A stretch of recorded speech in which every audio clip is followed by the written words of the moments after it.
Ажелеріміздің мынандай екі жақты тарақтар болды ғой, қазір осындайларды дүкеннен көрмеймін. Екі жақты және қоңырқай болушы еді. Мен бала кезімде бұл неден жасалған, дүкенде ондайды көрмейміз ғой, бұл әжемнің кір сабыннан жасалған дегендей теория болды кішкентай кезімде. Сіздің де әжеңізде сондай болған шығар.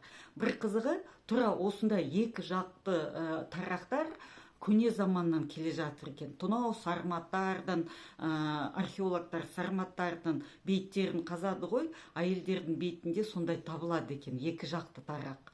Ал мысалы бұл форма әр жерде жоқ. Мысалы Европада бір жақты тарақ негізі тараған формасы, ал екі жақты тарақ оларды церемониалды, ғұрыптық тарақ болып саналады. Оларда оны патшалар таққа отырғанда, я анау дін басылар епископ дәрежеге жеткенде соның ғұрпында пайдаланған.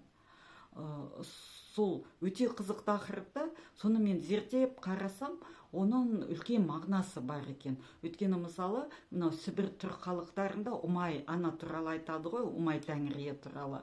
Сонда тарақ мүйізді Умай ана дейді екен. Демек, басында мүйізі тарақ формасында. Қысқасы осындай біраз нәрселерді мен зерттеп, мақала жаздым, көлемді мақала жаздым. Мынау Калам Глобал сайтына шықты, соны көріңдер.